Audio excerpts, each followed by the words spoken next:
አሁን የተወደደውን የአምላካችንን የእግዚአብሔርን ቃል የምንሰማበት ጊዜ ነው። ዛሬ አብረን የምንካፈለው የእግዚአብሔር ቃል መሰረት የሆኑ የመጽሐፍ ቅዱስ ክፍሎችን በማንበብ የዛሬውን ትምህርታችንን እንጀምራለን። በዘዳግም መጽሐፍ ምዕራፍ 28 ከቁጥር 6 ላይ እንደዚህ ይላል፣ አንተም በመግባትህ ብሩክ ትሆናለህ፣ በመውጣትህም ብሩክ ትሆናለህ። እንዲሁም መዝሙር 24 ቁጥር 7 እስከ 10 ላይ ደግሞ እናንተ መኳንንቶች በሮችን ክፈቱ፣ የዘላለም ደጆች ይከፈቱ፣ የክብርም ንጉሥ ይግባ። ይህ የክብር ንጉሥ ማን ነው? እግዚአብሔር ነው፣ ብርቱና ኃያል እግዚአብሔር ነው፣ በሰልፍ ኃያል። እናንተ መኳንንቶች በሮችን ክፈቱ፣ የዘላለም ደጆችም ይከፈቱ፣ የክብርም ንጉሥ ይግባ። ይህ የክብር ንጉሥ ማን ነው? የጭፍሮች አምላክ እግዚአብሔር እርሱ የክብር ንጉሥ ነው በማለት ይናገራል። ሌላ ወደ አዲስ ኪዳን እንሂድና በዮሐንስ ወንጌል መጽሐፍ ምዕራፍ 10 ቁጥር 7ና 9 ላይ ጌታ ኢየሱስ የተናገረውን ቃል እንመልከት። ቁጥር 7 ላይ እንደዚህ ይላል፣ ኢየሱስም ደግሞ አላቸው፣ እውነት እውነት እላችኋለሁ እኔ የበጎች በር ነኝ። በሩ እኔ ነኝ። በእኔ የሚገባ ቢኖር ይድናል፣ ይገባልም ይወጣልም መሰማሪያም ያገኛል በማለት ይናገራል። ዛሬ የምንማረው የእግዚአብሔር ቃል የመልእክቴ ዋና ርዕስ የበሮች መንፈሳዊ ምስጢር የሚል ነው። እያንዳንዳችን በቀን ውስጥ ምን ያህል በሮችን አልፈን እንደምንሄድ አስበን እናውቃለን? ወገኖቼ፣ ጠዋት ከቤት ስንወጣ የቤታችን በር፣ ወደ ሥራ ቦታ ለመሄድ ትራንስፖርት ስንጠቀም አልፈን የምንሄዳቸው በሮች፣ የሥራ ቦታ ስንደርስ ደግሞ የቢሮአችን በር፣ ገንዘባችን ለማንቀሳቀስ ወደ ባንክ ጎራ ስንል አካውንታችንን ወይም ደግሞ ፓስወርዳችንን፣ ወደ ሕክምና ተቋም ሕክምና ፈልገን ስንሄድ የሆስፒታል በር፣ የዕለት አስቤዛ ለማድረግ ስንፈልግ ወደ ሱፐር ማርኬት ስንሄድ የሱፐር ማርኬት በሮች፣ እንዲሁም ከአንድ ከተማ ተነስተን ወደ ሌላ ከተማ ስንሄድ መውጫና መግቢያ በሮችን ለማለፍ የይለፍ ፈቃድ ማግኘት ይጠበቅብናል። በመሆኑም ከእያንዳንዱ መግቢያና መውጫ በር ጀርባ የሚፈቅድና የሚከለክል አሰራር እንዳለ መረዳት እንችላለን። ለእኛ በር ማለት ከላይ እንዳየናቸው ከአንድ ክፍል ወደ ሌላኛው፣ ከአንድ ቦታ ወደ ሌላ ቦታ የሚያሻግር ከእንጨት ወይም ከብረት የተሠራ ወይም ደግሞ በሲስተም የተዘረጋ ግዑዝ የሆነ ቁስ ብቻ ሊመስለን ይችላል። ነገር ግን በመንፈሳዊ ዓለም ውስጥ በር ከቁስ አካላዊ በላይ የሆነ ታላቅ ምስጢር አለው። በር በሕይወታችን ውስጥ መሸጋገሪያ ነጥብ በመሆኑ ከባዶነት ወደ ሙላት፣ ከጨለማ ወደ ብርሃን፣ ከጭንቀት ወደ ዕረፍት ወይም ከባርነት ወደ ነፃነት የምንሻገርበት ጥልቅ የሆነ መንፈሳዊ ምስጢር ነው። የእግዚአብሔር ቃል ቅድም ሳነብ እንደሰማነው በዘዳግም መጽሐፍ ምዕራፍ 28 ቁጥር 6 ላይ በመግባትህ ብሩክ ትሆናለህ፣ በመውጣትህም ብሩክ ትሆናለህ ሲለን፣ በምሳሌ 4:23 ላይ ደግሞ አጥብቀህ ልብህን ጠብቅ፣ የሕይወት መውጫ ከእርሱ ነውና በማለት በር በመንፈሳዊ ሕይወት ውስጥ ቁልፍና ወሳኝ ነገር በመሆኑ አጥብቀን መጠበቅ እንዳለብን የእግዚአብሔር ቃል ያስተምረናል። በመግባትህ ብሩክ ትሆናለህ፣ በመውጣትህ ብሩክ ትሆናለህ የሚለውን ቃል ስንመለከት በውስጡ የመውጫ በርና የመግቢያ በር እንዳለ መረዳት እንችላለን። ይሄ ቃል እንዲሁ ስለ ተራ የመንገድ ላይ ጉዞ የተነገረ ምርቃት ሳይሆን በሕይወታችን ውስጥ ስላሉት የሚታዩና የማይታዩ በሮች፣ በመግቢያችንና በመውጫችን ውስጥ ስለሚገጥሙን የበረከት አቅርቦትና መለኮታዊ ጥበቃ የሚናገር ታላቅ ቃል ኪዳን ነው። እግዚአብሔር አምላክ የተመሰገነ ይሁን። ወደ ዋናው መልእክት ከመሸጋገራችን በፊት አንድ ስቶሪ ልንገራችሁና ወደ ዋናው ሐሳብ በዚህ ስቶሪ አማካኝነት እናልፋለን። ሁለቱ በሮችና የዮናታን ምርጫ የሚል ስያሜ ሰጥቼዋለሁ ይህንን የማቀርብላችሁን ታሪክ። ዛሬ የማቀርብላችሁ ባለ ታሪክ ዮናታን ይባላል። ዮናታን በሚኖርበት ከተማ በሚገኝ ካምፓኒ ውስጥ ተቀጥሮ ለዓመታት በትጋትና በታማኝነት ሲሰራ የቆየ ቢሆንም በኑሮ የተሻለ ለውጥና መቃናት የናፈቀው ወጣት ነበረ። በአንድ ወቅት ላይም በዮናታን ፊት ለፊት ሲናፍቀው የነበረው ለውጥና ስኬት የሚገኝባቸው ሁለት ትላልቅ የበረከት በሮች በተመሳሳይ ጊዜና ሰዓት ውስጥ ተከፍተውለት ነበረ። ዮናታን በተመሳሳይ የተከፈቱለትን እነዚህን ሁለት በሮችን በየተናጠል ስንመለከት የመጀመሪያው በር ለዮናታን እጅግ ወርቃማ የሚባል በር ነበረ። ለዮናታን የመጣለት የመጀመሪያው ወርቃማ በር በአንድ ውጭ አገር ከሚገኝ ትልቅ ኩባንያ የቀረበለት ጥሪ ሲሆን በየወሩ እጅግ ከፍተኛ ክፍያን የሚያስገኝ ነገር ግን ከእምነቱ ከሞራሉና ከሕሊናው ጋር የሚጋጭ ማታለያና አሰራር ያለበት የሥራ ዕድል ነበረ። ሁለተኛው በር የእንጨት በር ነው። ለዮናታን ይሄኛው የሥራ በር በአገር ውስጥ በሚኖርበት ከተማ የሚገኝ ገቢው አነስተኛ የሆነ ነገር ግን በሰላም በታማኝነትና ሰዎችን በመርዳት ላይ የተመሠረተ አገልግሎት የተቀላቀለበት የሥራ ዕድል ነበረ። በሰዎች እይታና በምድራዊ ስሌት ዮናታን የመጀመሪያውን በር መምረጥ ነበረበት። ምክንያቱም ጥቅሙ እጅግ ከፍተኛ በመሆኑ የሚያጓጓ ነበረ። ዮናታን የቱን መምረጥ እንዳለበት ለመወሰን ስለተቸገረ እግሩን ከማንሳቱ ውሳኔ ከመወሰኑ በፊት ወደ እግዚአብሔር ጸለየ። በጸሎቱ ውስጥ እንዳለ በመንፈሱ አንድ ትልቅ እውነትን አስተዋለ።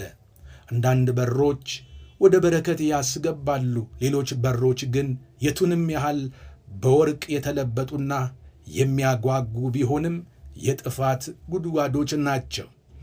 ዮናታን በጸሎቱ ተመርቶ ሁለተኛውን በር መረጠ።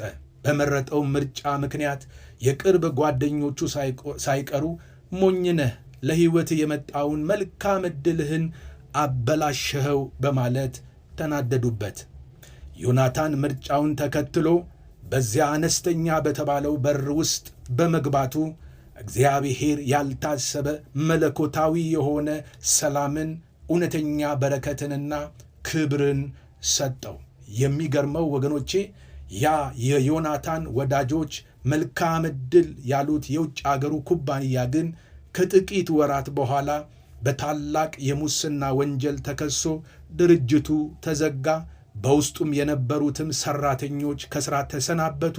በመጨረሻ ሌሎቹ ደግሞ ለእስር ተዳረጉ። ዮናታን የገባበት በር የእግዚአብሔር ፈቃድ የነበረበት በር ስለነበረ በመግባቱ ብሩክ ሆነ። ዛሬም ድረስ በሕይወቱ ደስተኛ በመሆን ፍሬያማ ሕይወትን ይኖራል። ይህ ታሪክ የሚያስተምረን በሩ ምን ያህል ያብረቀርቃል፣ ያማረ ነው የሚለው ሳይሆን በሩን የከፈተው ማን ነው? ፍጻሜውስ ምንድን ነው የሚለውን መለየት እጅግ አስፈላጊ መሆኑን ነው። እግዚአብሔር አምላክ የተመሰገነ ይሁን። ከዚህ በመቀጠል በእያንዳንዳችን ፊት ያሉ በሮች 4 መንፈሳዊ ምስጢራቶችን እንመለከታለን። በእያንዳንዳችን ፊት ለፊት ካሉ በሮች መካከል የመጀመሪያ የምንመለከተው በር የወደፊት የሕይወት አቅጣጫን የሚወስን ነው። በምሳሌ መጽሐፍ ምዕራፍ 4 ቁጥር 23 ላይ አጥብቀህ ልብህን ጠብቅ የሕይወት መውጫ ከእርሱ ነውና በማለት ይናገራል። በር ወገኖቼ የሕይወት አቅጣጫ የሚቀየርበት፣ ከመልካም በረከቶቻችን ጋር የምንገናኝበት ነጥብ ወይም ተርኒንግ ፖይንት ነው። የእግዚአብሔርም ቃል በሕይወታችን መርጠንና ወስነን የምንገባበት እያንዳንዱ በር የዘላለም ዕጣ ፈንታችንን የሚወስን እንደሆነ ያስተምረናል። ለዚህ ሐሳብ የመጽሐፍ ቅዱስ ምሳሌዎችን እንመልከት። ከምንመለከታቸው በእግዚአብሔር ቃል ውስጥ ካሉ ምሳሌዎች መካከል ሎጥንና አንድ ሰነፍ ወጣትን እናያለን። በዘፍጥረት መጽሐፍ ምዕራፍ 19 ከቁጥር 1 እስከ 3 ባለው ክፍል ላይ ሎጥንና በሎጥ ፊት ስለነበረው የተከፈተ በር አብረን እንመልከት። የእግዚአብሔር ቃል ከቁጥር 1 እስከ 3 እንደዚህ ይላል።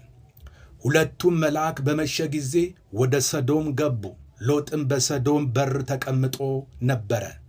ሎጥም ባያቸው ጊዜ ሊቀበላቸው ተነሣ፣ ፊቱንም ደፍቶ ወደ ምድር ሰገደ።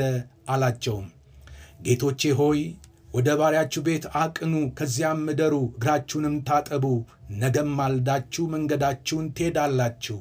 እነርሱም በአደባባዩ እናድራለን እንጂ አይሁንም አሉት።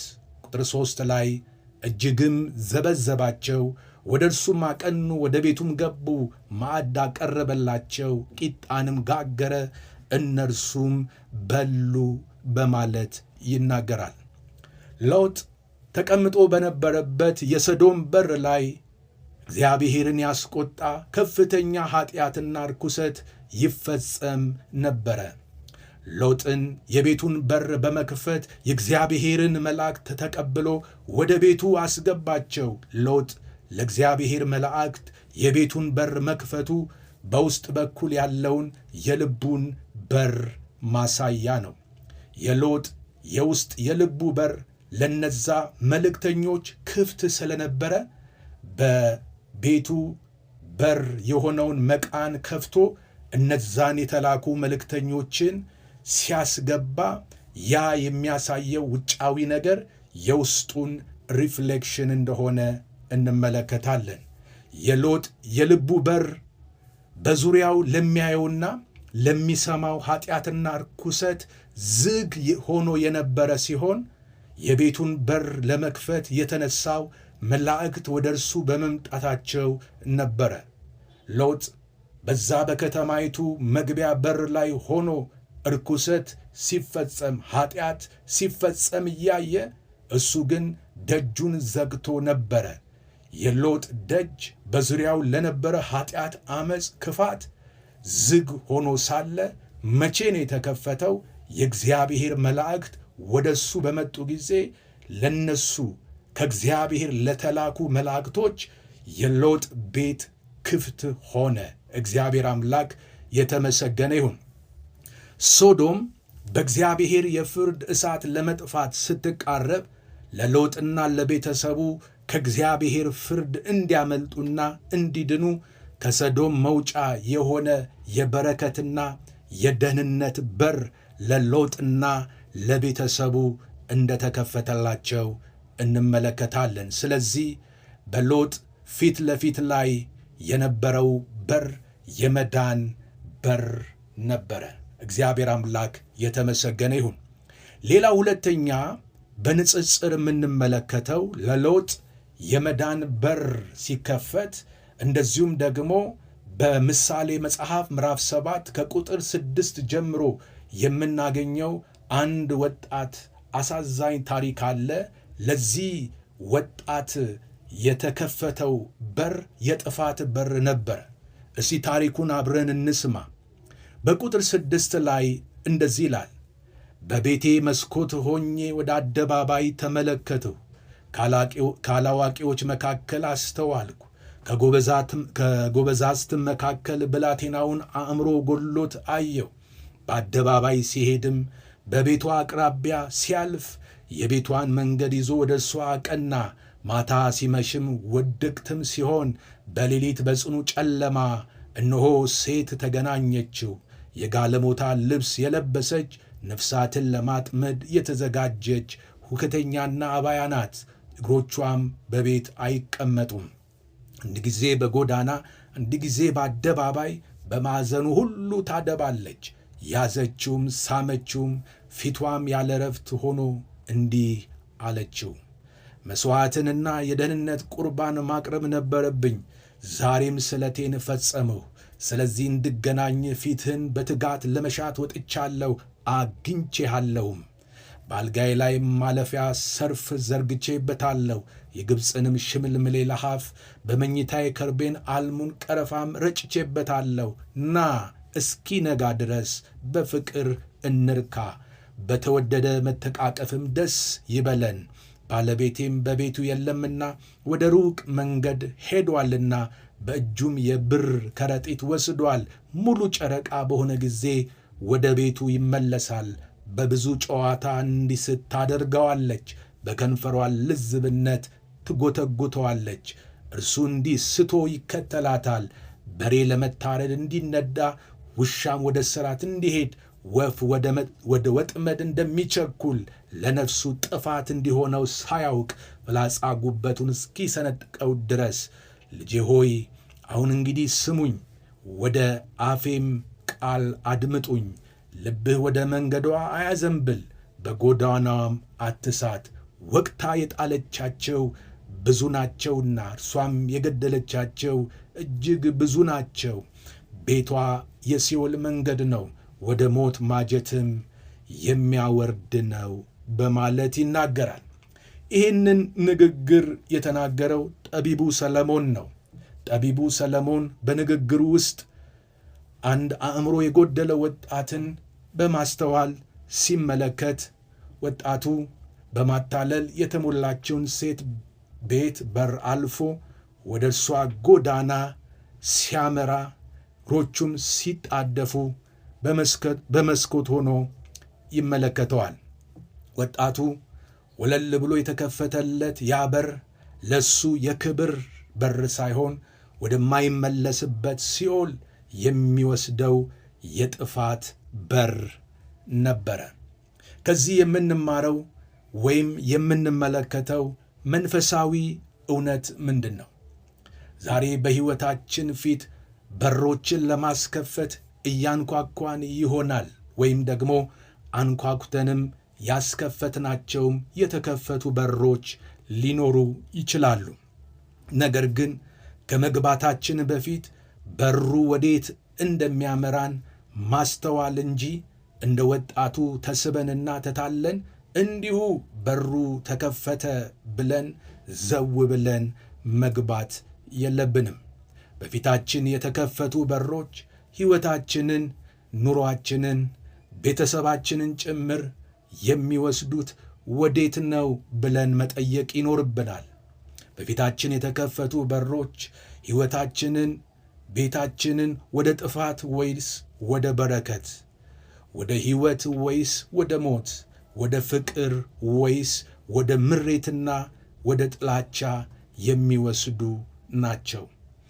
ሁለቱም አይነት በሮች በእያንዳንዳችን ፊት ስለሆኑ መርጠን ከመግባታችን በፊት ያንዳንዳችን ቆም ብለን የተከፈቱ በሮች ፍጻሜያቸው የት እንደሚወስደንና እንደሚያደርሰን ልናውቅ፣ ልናስተውል፣ በእግዚአብሔር ፊትም አጥብቀን ልንጸልይ ይገባል። እግዚአብሔር አምላክ የተመሰገነ ይሁን።